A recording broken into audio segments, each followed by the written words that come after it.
Hi everyone, I'm doing this video by request. Several people have asked for me to show the Spellbinders Ironworks die. It's the nestabilities, and I have them all out, and I've punched a few out just to show you what they look like. The image on the front does not convey actual size. Actually, I don't even know what percentage it is, but here's this one. Oh, it's really sunny out. Gorgeous. So this is really beautiful.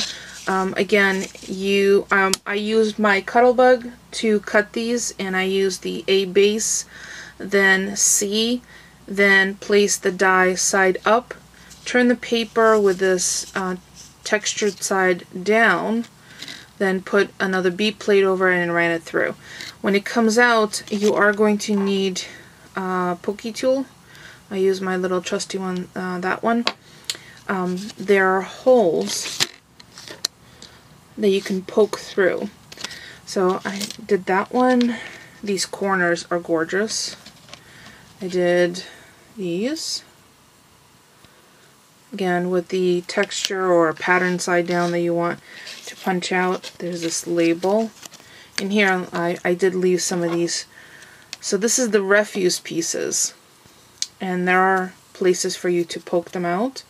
So all you do is, and you don't need a particularly sharp item, just one that won't mar the metal, that will fit nicely in the holes just to punch them out, pop them out. So it's that one. Let me recover my tool. And then this little anchor one. It looks like an anchor to me. Nice little detail element.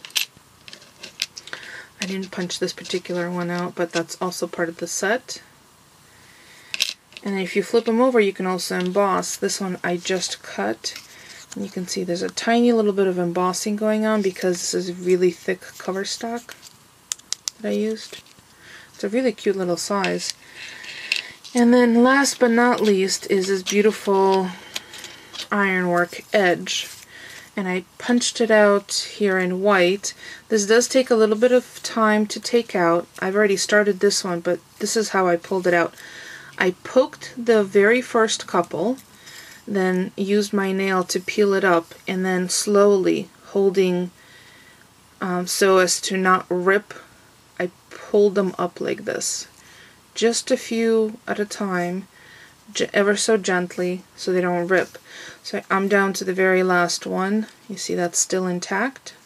So I'll show you how I pull. I just pulled on the paper, and because I'm using heavy cover stock, it gives enough pliability.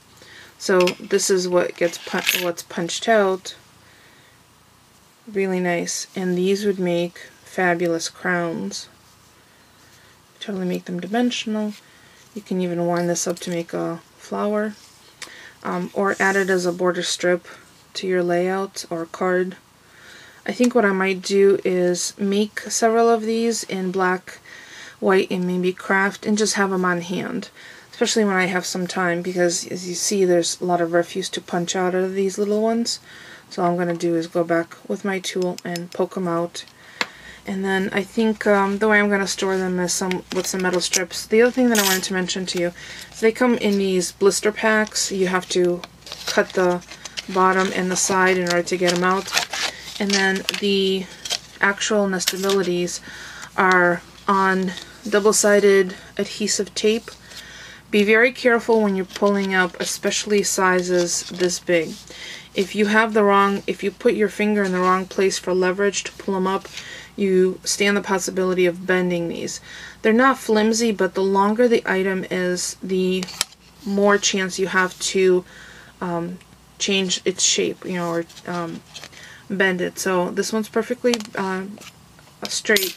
What I did is I peeled it off by bending the card underneath it, and unfortunately the double-sided adhesive was so super strong it ripped off of the page, so I won't be able to store them this way. But what I'm going to do is I have some magnetic strips, and I think what I'm going to do is I'm going to use some of my Stamper's Best cards, the 3-ring binder cards, and just add the magnetic strips to them and then store my nestabilities this way, because over the last several months I've accumulated, I think, 7 or 8 sets, and I like to store them all in one place rather than in these blister packs. I'll just keep the information sheet in a pocket, like a page protector at the beginning of the binder. But so there's the quick little view of the punched out Ironworks. It's a really nice set. I'm quite happy with them.